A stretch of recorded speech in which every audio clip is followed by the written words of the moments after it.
Welcome, everyone. Thank you for joining us today. I know that more people are going to be popping in, but we have a ton of information to cover today with Doug. And so this is the second in a three-part series around assessing apprenticeship alignment. And today you're getting to some real interesting meat of how do you go about this whole process. What do you actually do? And I am going to turn it over to Doug and let Doug take over. And I apparently have some audio problems myself, so I will be working on that. All right. And Doug, take it away. Okay. Well, thanks so much, Lisa. I'm Doug Keast, a project manager with the National Disability Institute. And in my role with NDI, I've had an opportunity to work with several national technical assistance centers with a variety of focuses, but always around disability and employment. You might wonder why the National Disability Institute would have an interest and role in apprenticeship alignment. Well, we've seen a lot over the years with regard to training and technical assistance related to disability awareness and accommodation, but we've also seen firsthand how tremendously valuable system alignment is for inclusion. It's only when the various aspects of a system come together and work as one that everyone has the same career opportunities. When there's a disconnect and individuals of certain populations are relegated to being served solely by separate programs for support, like people with disabilities, they're not going to have the same career opportunities as others have. This subject is important for everyone. Today, our objectives will focus on, well, first we'll talk about the differences between a leadership and a leveraged role and why this is important for system alignment. Then we'll discuss different levels of alignment. The structure that we'll talk about today is a means for leadership teams to define for themselves the quality of their alignment for evaluation and strategic activity, and how this might determine whether or not increased alignment will improve the impact of their apprenticeship initiatives. We'll have an opportunity to share an alignment assessment tool that this center has developed. And finally, we will talk about how this center can support your team in evaluating and addressing your system's alignment moving forward. In our session last month, we talked about guidance in WIOA for the workforce system related to alignment and the connections that the Department of Labor has made for apprenticeship within that vision through a series of guidance letters and notices over the years going back to WIA implementation. This vision for customer service is captured in guidance to the field that was made separately by the Department of Labor's Employment and Training Administration and the Department of Education's Rehabilitation Services Administration and their Office of Career, Technical, and Adult Education. And this field guidance was all released on the same day, August 13, 2015. And on page 3 of these separate guidance documents, it was stated, under WIOA, partner programs and entities that are jointly responsible for workforce and economic development, educational, and other human resource programs collaborate to create a seamless, customer-focused one-stop delivery system that integrates service delivery across all programs and enhances access to the program services. This vision was established for business customers and job-seeking customers. The use of the terms integration and alignment are used often in WIOA and related guidance by the different federal offices implementing programs. But these terms are not defined to the point in guidance that can support how leadership teams might evaluate status and progress. This is what we're going to talk about today. Our Technical Assistance Center recently completed a review of state unified and combined plans from 2020, where apprenticeship is concerned. And a report on that review should be coming out soon. One of the outcomes of the review is a recognition that there are 4 key drivers of apprenticeship initiatives, though other stakeholders can be just as important, depending on the focus of the initiatives and the service culture in a state or a local area. These 4 drivers, however, can be seen as universally important to all initiatives as they exist in every state. The first one is the business, which includes businesses, business sectors, intermediaries, entities that represent the business needs for skills and talent. Secondly, we have education providers, those entities that provide that related instruction that complement the work experience and or the on-the-job learning that's provided in apprenticeship activities. Thirdly, we have the state workforce system, including those programs identified as core and required partners in WIOA. And finally, we have the federal apprenticeship program or state apprenticeship offices, depending on how the state is set up for approving and supporting apprenticeship programs, and the Apprenticeship Advisory Council in states where there is a state apprenticeship office. The engagement of these drivers are primary areas of focus in assessing alignment in apprenticeship. As you look at this list, I'm sure that many of you will recognize that in the first 3 drivers, there could or should be multiple different entities representing that particular driver. Of course, it makes a difference with regard to the objectives or purpose of a particular apprenticeship initiative, which entities will step forward to represent the drivers in implementation. The important thing to recognize is that your team understands which programs, businesses, and other entities are critical to the ongoing success or change desired in the initiative, and that steps are taken to engage them actively in implementation. The first dynamic for driver engagement that we will discuss today concerns the level of engagement. Specifically, how engaged are identified drivers in the implementation of an apprenticeship initiative? Is the driver in a leadership role or in a leveraged role? When a driver as an entity establishes objectives in an area of focus for our purposes to expand apprenticeship, and strategies to meet business objectives and plans strategically to meet those objectives using expertise and resources available, it assumes a leadership role. It is at this level that you say that an entity has skin in the game. This is where the driver representative is involved in establishing group objectives that match their own objectives, and that group success becomes their own success as well. If the activity meets their own mission and purpose, sustainability has value for the parts as well as for the whole. Often you may see an apprenticeship initiative that is led by a single one of these drivers, or maybe 2 or 3 of them, with assumptions made about the value of the activity for the other drivers in leveraging their engagement into the activity. It's our vision that a stronger position for success in an apprenticeship initiative is achieved when you have leadership representation from all 4 drivers.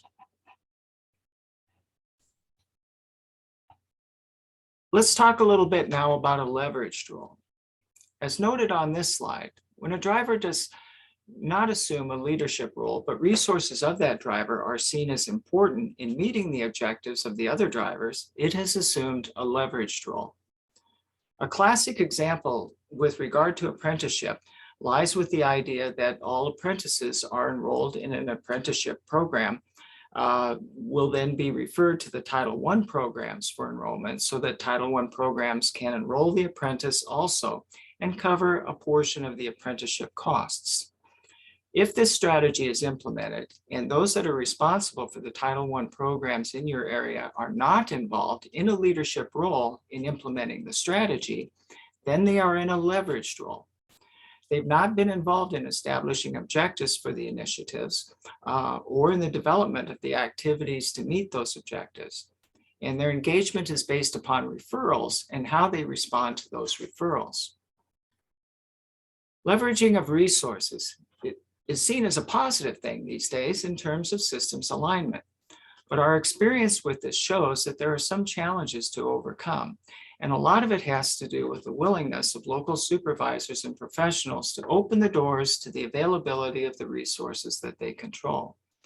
This is especially problematic when folks outside of a program see the resources entirely in terms of money, as opposed to the expertise the professional staff of that program have to offer.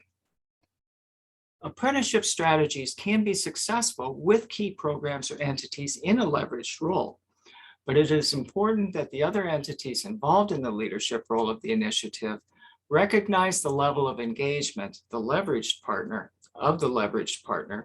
and be prepared to develop compensatory strategies to offset the lower level of investment.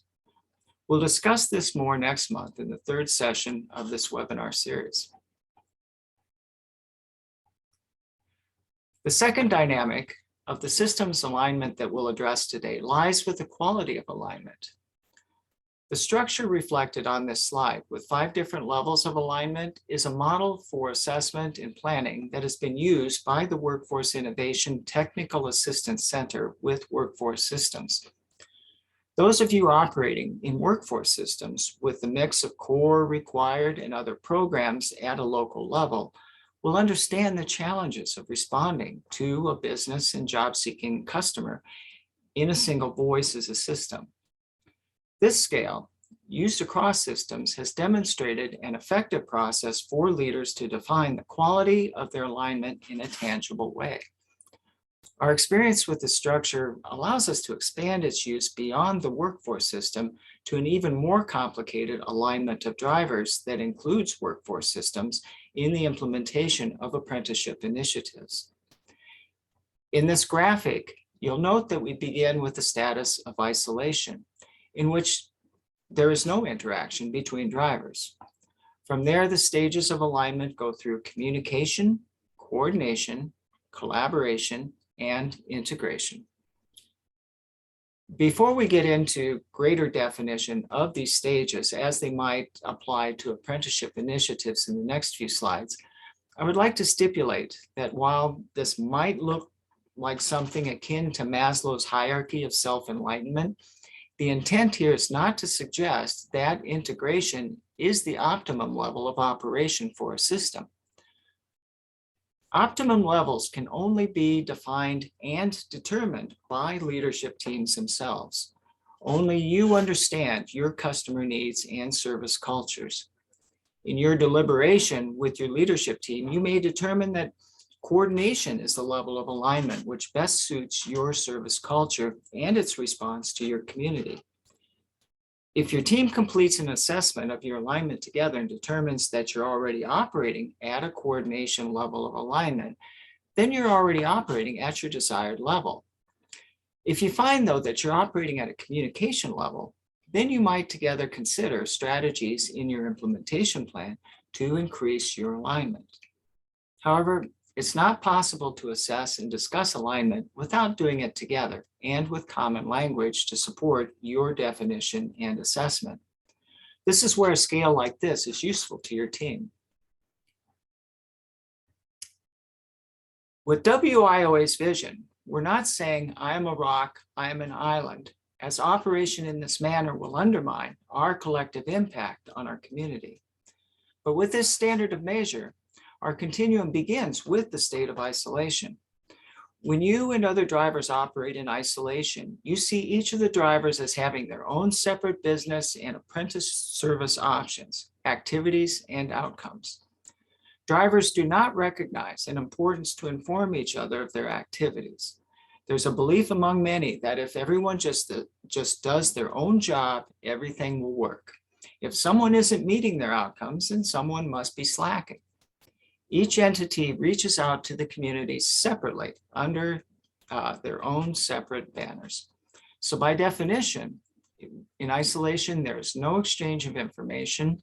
Characteristics that we see is that there's no time commitments, no trust, turf, or information issues. And with regard to resources, there is no sharing of resources. Communication is the most basic level of partnership. Leadership drivers and stakeholders talk to each other about things of importance that are shared, but there may be no planned or required contact. An informal structure may be developed, such as monthly coffee time, to establish a venue in which relevant information may be shared if something comes up. The contact is likely to be intermittent. Some information is shared, but no formal information or data sharing plan exists.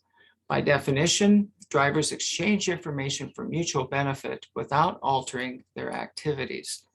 There are minimal time commitments, limited levels of trust, and no necessity to share turf. Information exchange is the primary focus. There's no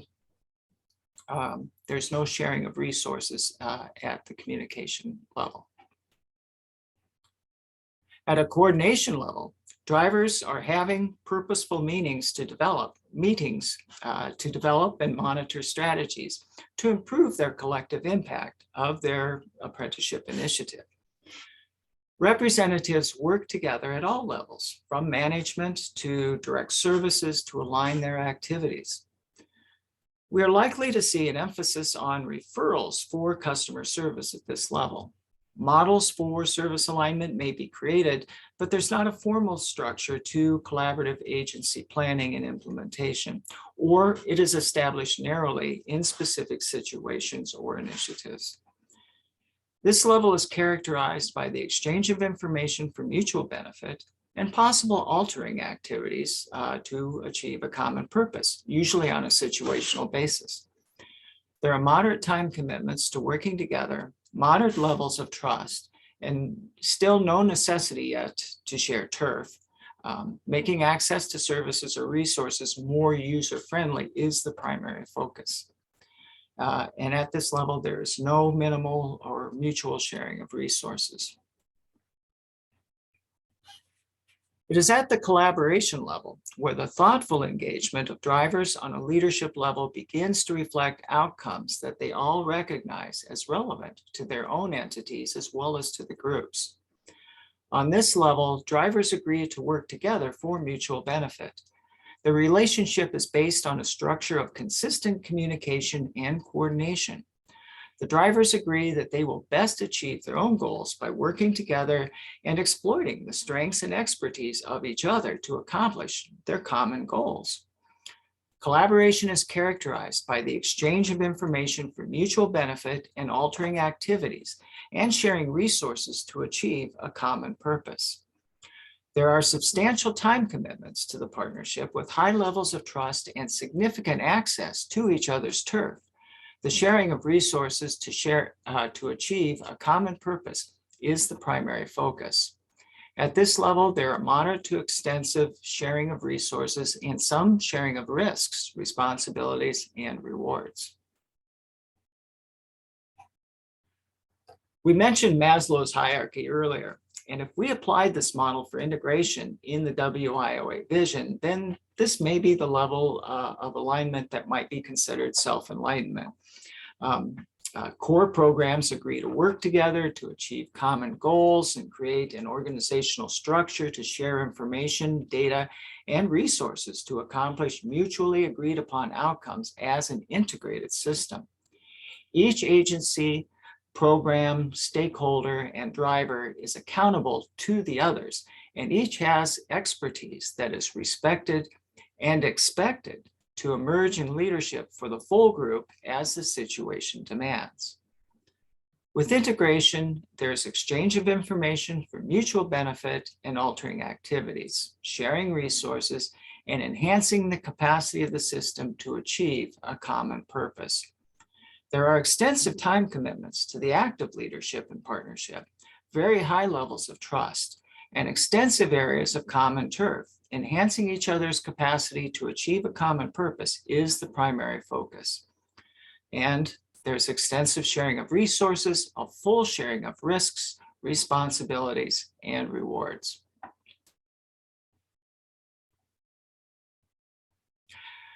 Now that we've discussed these two primary dimensions of alignment, let's go into assessment.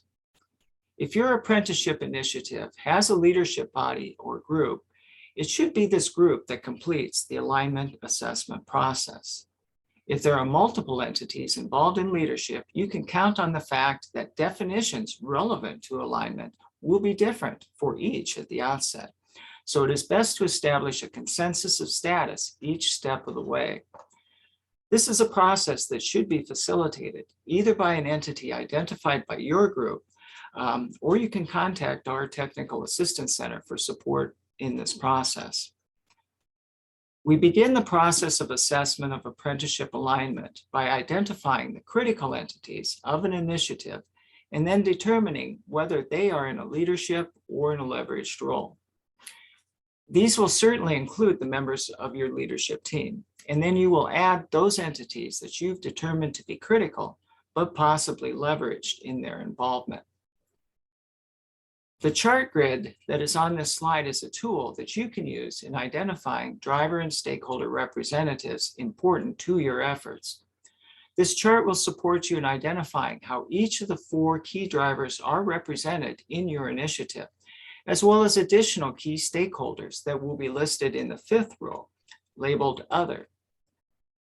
Stakeholders are defined by the unique nature of each initiative and service culture separately, and equally valuable to an initiative if well designed, as are each of the identified driver entities. All entities on your leadership team will be identified as representing a specific driver or in the stakeholder or other row. If all entities on your leadership team are engaged in a process of establishing objectives and developing and implementing and evaluating a strategic plan of action together, you can note each of them as operating in a leadership role. If their role is more peripheral than that, you might identify them as being in a leveraged role. Completing this grid up to this point is an assessment in of itself. It is at this point that you can look at the chart and identify if there are key drivers not represented in the implementation of your initiative, or if there are drivers that could be strengthened in participation with the addition of other representatives. This part of the analysis is something that we'll talk about more on a deeper level next month in session 3 of this series. Once you've completed this chart, relevant to those entities that are a part of your leadership team, you will then add additional entities that you've identified as critical to the success of the initiative, either as an important player or resource tied to the activity, but one that is not represented in your initiative planning. These, of course, would be leverage drivers, partners, or stakeholders, and you will identify them in the leveraged partner column. Completing this portion of the assessment will give you a picture that will support 2 points of discussion for your team. 1, have we engaged the right drivers in leadership and implementation that will support the sustainability of this activity? And 2, are there engaged representative entities invested? Are the engaged representative entities invested in the success of this initiative as reflected by their role?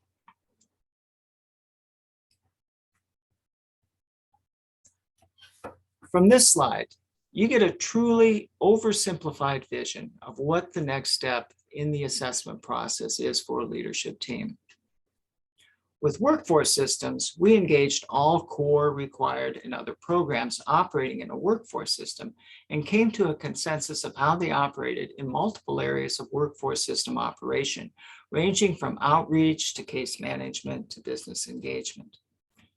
This discussion is formative to system operation because for many, this is the first opportunity to develop common definitions for alignment or integration in a system operation. For an apprenticeship initiative, we anticipate that this discussion and consensus development may involve fewer driver and stakeholder representatives to start with, but systems may find that this discussion may need to be expanded as an initiative moves forward. This starts with those identified as a part of the apprenticeship leadership team, the same folks involved in completing the chart on the previous slide. This group should coincide with the entities identified in the previous chart as those operating at a leadership level of engagement at the current time. The facilitator will work with the team to generate discussion of what relationships might look like on each level of the scale. What it might look like if the group were operating in isolation of each other. What it might look like on a communication level or on up to an integration level of operation. We believe that if this assessment is with an established leadership team for an apprenticeship initiative with a regular schedule of meeting and implementation of an established strategic plan, it is likely that the team is already operating at a minimum at a coordination level. But it is important that they discuss and identify this together. It's not unusual to have a team where two of the members operate in a highly collaborative manner, while other members of the team align with the others somewhere between an isolated to communication level. Implementation of any initiative of this type, where sustainability is concerned, should focus on how the full system operates. Establishing a consensus in this regard is important, and improving operation always depends on setting a baseline. It is through this process in the assessment that the leadership team defines how they currently align and how they believe they should align in order to be effective in implementing an apprenticeship initiative that's sustainable. The goal is not only to have these definitions at the end of the assessment, but to have a common vision and perception of what this means across the drivers. In our session next month, we'll discuss in more detail how this vision and information can be used to increase alignment if the team determines that increasing alignment is advisable. We've not had an opportunity to pilot this assessment process with apprenticeship initiatives yet, but we will be soliciting apprenticeship leadership teams for opportunities to do just that, starting with today's webinar. In the meantime, we've developed a couple of hypothetical examples for discussion. The first of these hypothetical examples is Blue Ridge Works. Blue Ridge Works is a 5-county workforce system, and it has not yet placed an emphasis on apprenticeship as a strategy to support businesses in meeting their skill needs. An early assessment of driver activity in the area by the Workforce Development Board reveals that businesses in the area do not take a leadership role in expanding apprenticeship as a strategy. They are approached by a local community college to establish apprenticeship opportunities, but it has not occurred often. Recently, the community college, in consultation with the Office of Apprenticeship with the Department of Labor, worked with Platinum Heating and Cooling Incorporated to develop an apprenticeship program that addresses their skill needs. The training program at the community college leverages resources of the workforce system programs where possible to support student apprentices that are participating. Activity as it occurs now, or is likely to occur without additional effort and engagement, is through the leadership of the community college and representation from the Office of Apprenticeship. The level of alignment between these two leaders is recognized as communication, as planning and outcomes are established separately by agencies and drivers, but opportunities available through the training program are promoted to the representatives of all drivers by the community college. Now to example 2. There's a difference between an entity seeking to establish a service related to apprenticeship and a group of community leaders that come together to establish apprenticeship as an important career pathway model to strengthen business activity in a particular area or state. This is where we come to our second hypothetical example, the Pacifica State Apprenticeship Expansion Effort. Building on the success of a recent apprenticeship expansion grant, the state of Pacifica brought together several key business associations and major state employers, listed here in the business and intermediaries row as the Association of Business and Industry, General Motors, the Building Contractors Association, Wells Fargo, and Pacifica Healthcare. Participating representatives included in the key education provider driver are the Trade Council, the Pacifica Community College Association, and the Pacifica State Department of Education Division supporting CTE programs statewide. Operating as the state apprenticeship approving agency, the Pacifica State Apprenticeship Office, along with the State Advisory Board, represent the apprenticeship office driver. The State Workforce Board's Career Pathways Work Group, which is a committee to the State Workforce Development Board, represents the workforce system in leadership in this activity. While this committee may be listed as a single entity representing the workforce driver, it has many components, all of which participate in leadership for this apprenticeship initiative. This committee includes representatives of all core programs implementing the workforce system and key required programs, including the Jobs for Veterans program, the state's TANF program, and the CSEP, or the Older Worker program. In addition, this initiative has a focus on increasing participation of 3 underrepresented populations: women, communities of color, and individuals with disabilities. So additional stakeholders representing advocacy organizations for each of these groups also participate in the strategic leadership team in a collaborating leadership role. These include an agency known as Pacifica Gen Equity, the Urban League, and the State Independent Living Council. Vocational rehabilitation is already included and active in a leadership role as a core program of the workforce system to strengthen the efforts of this leadership in including qualified apprentices with disabilities.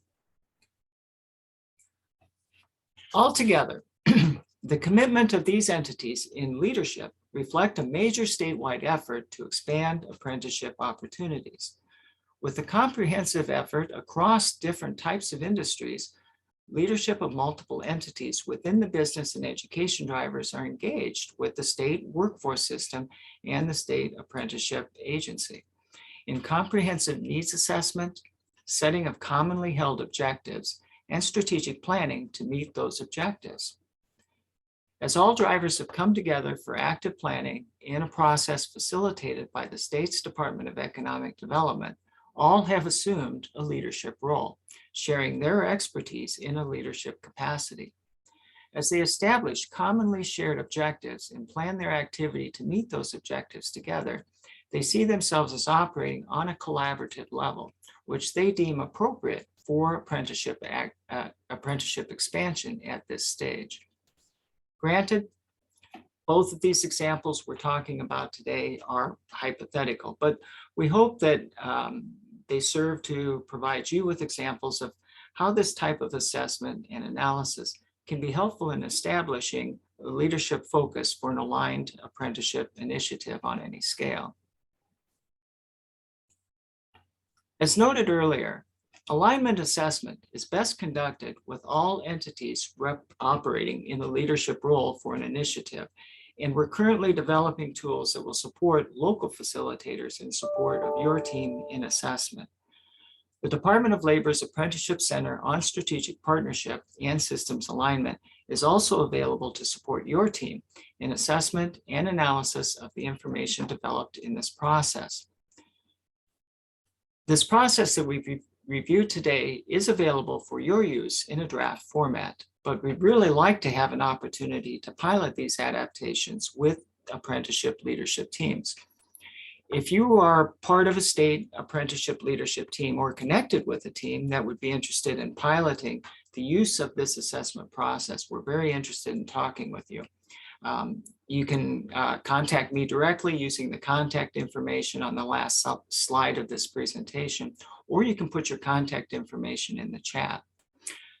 Please note that with this process, our technical assistance support is available to support your leadership team in integrating activities to increase systems alignment into your apprenticeship strategic planning, should your team identify an interest in increasing alignment when the assessment is completed. Our next session on October 19th will focus on how leadership teams can use the information generated from the assessment process to increase alignment. We will focus on recognizing the importance of consensus in alignment definition, assessing how to make decisions on whether or not increased alignment will benefit an apprenticeship initiative, understanding how to use the assessment information to improve your alignment, and recognizing tools and resources available to support your leadership team with alignment. In summary of what we've covered today, we've talked about the 4 key drivers of apprenticeship initiatives in every state, as they include business, education, the workforce system, and the apprenticeship office and advisory council. The level of engagement of driver representatives can be characterized as assuming either a leadership role or a leveraged role. An alignment assessment process is completed with those entities in a leadership role. At the start, consideration is made with regard to leadership participation. Then the quality of alignment is determined. Consensus is reached to determine whether the alignment is at the level desired. Technical assistance is available to leadership teams through the Apprenticeship Strategic Partnership and System Alignment Center to assess alignment and develop strategies to increase alignment if desired. And now it's my pleasure to kick this back to you, Lisa.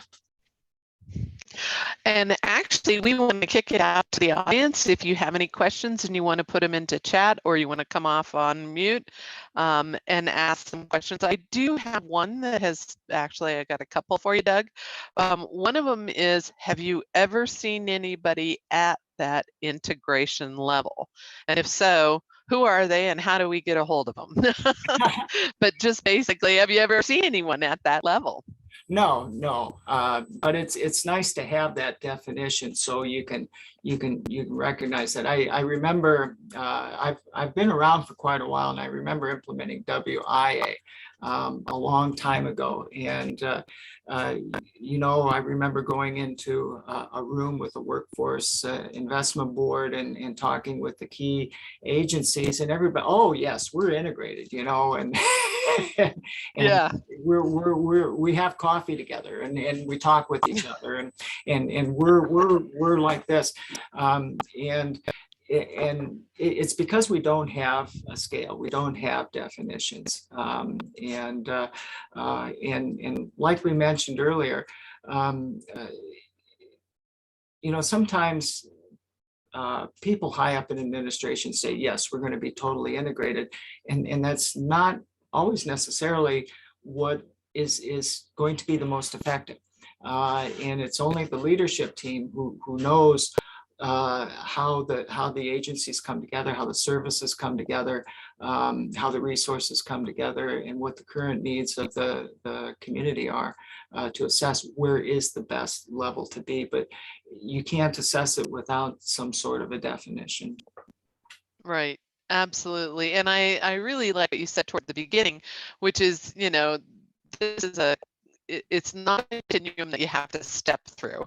It's not like you're going to go from that first level of isolation and then keep stepping yourself up. It's where do you fit the best in order to do the work of registered apprenticeship. And I think everybody could pretty much agree that isolation doesn't work that great, because you have so many things that happen in there and you cross over each other and everything. So obviously you do want to move into at least a communication or a coordination kind of level. And then the other question that I had from someone that sent it directly to me is they're wondering, what do you do when you absolutely can't get people to agree where they're at? Do you just kind of go, because you said consensus here, so do you just kind of, okay, most of us think we're at coordination and we'll leave it at that, or what do you do? Well, that is a challenge, and we don't have good answers for that. It's advisable that you have common definitions, and it is an indicator of a problem with your team. If several of you say, hey, we're at a collaboration level, but one says, I don't have a clue what's going on. You know, that indicates a challenge, I think, for the team to be able to look at, you know, how do we get on the same page together. Right. I've had the experience of a meeting with a team where, like, two of the core programs on career pathways, you know, as far as their view, they were at a high collaboration level because they had everything in place. Yet some of the other required programs said, wait a minute, you know, I'm not included in this at all. I'm not able to get, you know, the people that I'm working with into these career pathway opportunities, and I'm not even aware of what you're doing. So they had to come to the realization that, you know what, we're not collaborating. We, you know, we might be at an early communication level, but, you know, maybe we'll need to implement some things into our business plan to make sure that we're all get up to that level where we see the two of us being. Yeah, exactly.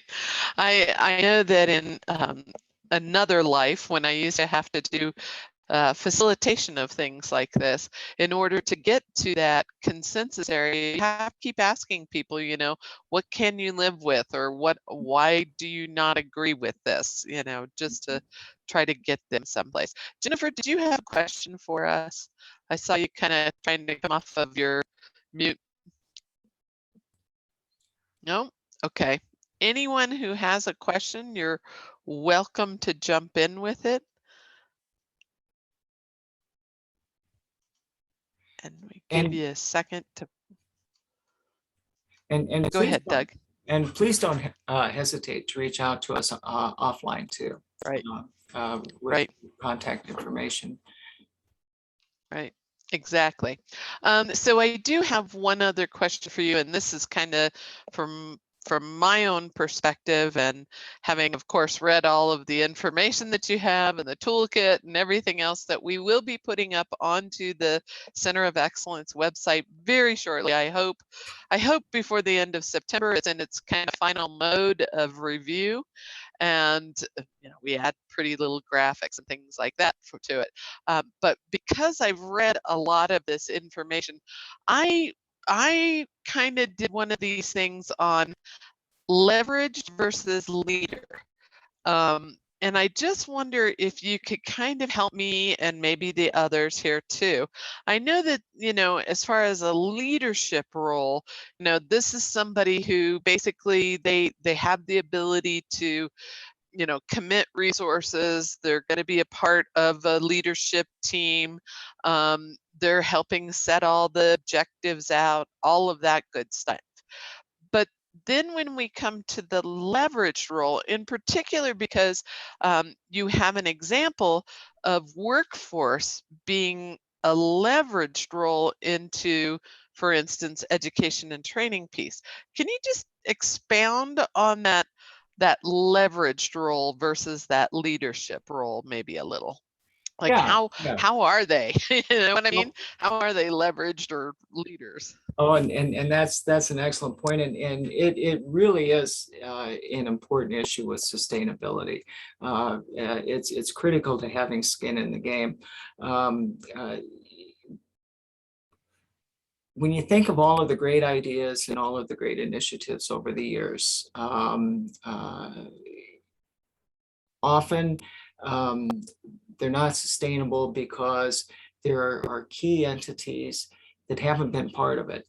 They're expected to do certain things, but they have not been part of the leadership team that's really developed a strategic plan. So they haven't had a voice in establishing processes that are going to make it a win-win for them too.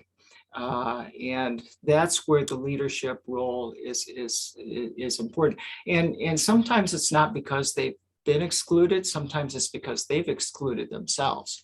And you see this a lot with the WIOA implementation. A leader for a driver or a program might say, well, why should I get involved to help you? and it needs to be something that, is that rising tide that lifts all boats thing. That's sustainability. And leveraging is talked about. It's seen as a good thing. And sometimes a leadership team, it's like the question about what if you don't agree about where we're at? What if one of the key drivers just doesn't want to participate? Right. Then you the other drivers say, well, what are we going to do? I mean, it is a weakness, but we need to develop a compensatory strategy if we want what we're doing to be sustainable. And we'll talk a little bit about that next time. And again, I don't think we have a book of solutions, but it's an implementation science thing. To implement a project, there are key things you need from the resource side. There are key things you need from a leadership side. Some of those things aren't missing. It's good to recognize it so you can identify ways to kind of bolster the leadership part to account for that, and maybe in time things can change that will improve that situation. But leveraging is good. We're not saying ever that leveraging is a bad thing. It's like when you think about referrals. Referrals are a good thing. Everybody focuses on referrals, but really when it comes to alignment of services, referrals kind of a low level thing because you're only controlling one end of the exchange.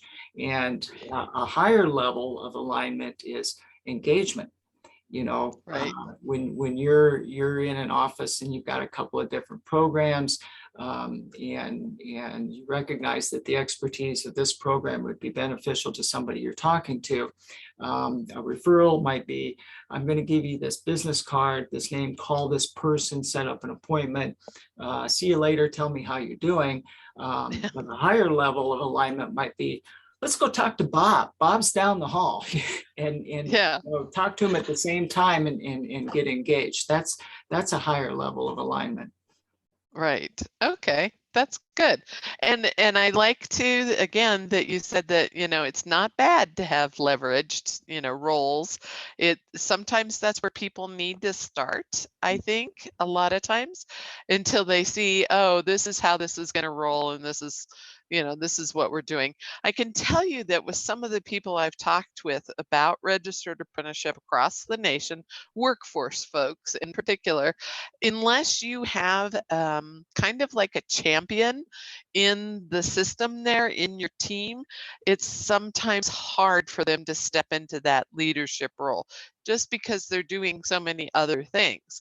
But I've also watched a workforce board in particular go from being in that kind of leveraged role of where, okay, we'll provide you some resources, like send your folks here, we'll do the WIOA eligibility, we'll see if we can fund them and things like that. I've seen them go from that to suddenly saying, we kind of want a little bit bigger role in all of this, and we've figured out a person on staff who's going to be a champion, and so we'll step into that. So there's lots of ways to go with this. It's just timing, right? And where everyone's at. Yeah. I Okay. Excellent point, and I love your questions, Lisa. I think they're perfect. They brought out, I think, a lot of what is real important for this type of assessment. Yeah. Yeah. All right. So, Doug, I think you have a resource page for us as well. Yes, and actually you started this a little bit ago in mentioning that the first three resources that we're going to talk about here are things that are in final draft stage. And we hope that they will be on our web portal very soon, as Lisa had mentioned. The first is a brief report on our review of the 2020 State Unified and Combined Plans that we mentioned today and last month as well. And this report outlines indicators of leadership practices in expanding apprenticeship activity to meet state objectives as noted in state plans. The second document is the basis for an apprenticeship systems alignment assessment toolkit that's currently in development by our center. In this document is an overview of apprenticeship system alignment assessment. Again, it's in the final draft form. We look forward to having that on soon. And the third in process item is the alignment assessment tool, which was featured in our discussion today. The graphic charts where you identify the drivers and identify what the role is, and then start with that second assessment on where are they in terms of isolation, communication, coordination, collaboration, and integration. We'd like to draw your attention here to the fourth thing. It's the Integration Continuum Facilitators Guide, which this features a workforce version with the core required and other programs in a local system, and how to assess internally. We look at it with the driver alignment and apprenticeship as one of the four drivers, but it's an internal alignment that you can take a look at. Again, this was developed and used through the Workforce Innovation Technical Assistance Center, or WINTAC. And this tool and guide features a process for assessing alignment internally, as I mentioned, and how they operate in the American Job Centers. Those of you that have been involved in WIA or WIOA implementation recognize what a huge undertaking this customer service vision has been to realize. And it's not a dissimilar challenge, I don't believe, in aligning the focus for drivers in apprenticeship. Finally, I'd like to draw your attention to a resource document developed through the Department of Labor, Workforce GPS, in the American Institutes for Research, AIR. It's called Aligning the Registered Apprenticeship and Workforce Development Systems. And this offers a wide range of strategies for driver networks to explore in increasing alignment. And we recommend for your leadership teams to take a look at the alignment checklist on page 16. The focus is primarily between two of the drivers, the workforce system and the apprenticeship office, but we think this offers a lot of really good insight. And so now, Lisa, I'm going to turn this back to you. And we're not hearing you right now, Lisa. How about now? Now, yep. Too many buttons. Okay. So I'm going to let you go ahead and go to the next slide for me, Doug.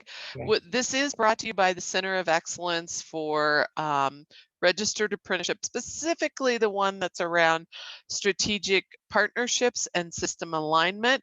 We would love to have you guys get involved with us and be a part of the center. We are taking your best practices, so maybe you're going to be one of those people who says, hey, we actually are at the integration level here, and we'd love to show you how we are. Well, wow, we would love to take that information. You end up getting some national recognition, because basically what we do is when we see good best practices, we pull you into a webinar and have you do that. Plus, we are also passing along all of this information to ETA, and so they, of course, are loving getting this information and have highlighted a couple of things in their different newsletters that they have. Plus, we're here to help you. It is no cost to you. We have a whole bunch of subject matter experts who can help you on different stages of trying to work on registered apprenticeship. We have had many people who have put in information for us that are looking for some technical assistance. If you're one of those and you're like, yeah, you haven't answered my question yet, stay tuned, because we have now gotten our stuff. You know how it is. You get a lot of things coming in and you got to figure out, how am I going to answer this in the most efficient manner so that everybody gets the same answer? So we've been trying to pull those kinds of answers together, but also recognizing we'll have to provide a little bit more in-depth technical assistance for some items. So if you'll go to the next slide, please. Everyone pull out your phone as if you didn't already have it in your hand and go ahead and focus on that QR code that's on your screen. It should pop up for you, the form for you to become a center partner. It's pretty simple and easy. You just answer a few little questions there. And then you can also see that our website is listed there for you, the dolcoe.soffleapps.com. And that page has just about everything that we have talked about here, or will have those 3 tools coming soon to it. So check out our website. It also gives you information about past webinars and webinars that are coming up. I also want to encourage you to go to the NotUp YouTube channel, where you can also see all of our webinars that we've been doing in these 30 minutes of excellence pieces as well. They list all of those there for you. So Doug, if you want to put up your last slide, because I'm sure there are some folks who are wondering, how do I get a hold of Doug? And there's his information so that you guys can grab a hold of him. And we are at completion point. So Wow. I want to thank everyone. We skimmed it in here 3 minutes early. I am proud of us. So thank you, Grace and Nada, for hosting us once again on this. I hope everyone is walking away with at least one nugget that you can use in some way, shape, or form. And we will see you again in October for the 3rd part in this series. And again, you can register for that on the NotUp website under their e-learning tab. All right. And please, as a quick reminder, if you're on a apprenticeship initiative leadership team and you would like to pilot this assessment process with us, please contact me at that address, and I'll get back to you. I'll look forward to talking with you. Thank you. Great. Wonderful. Thanks, Doug. Thanks, everyone. We'll talk to y'all later. Bye. Bye.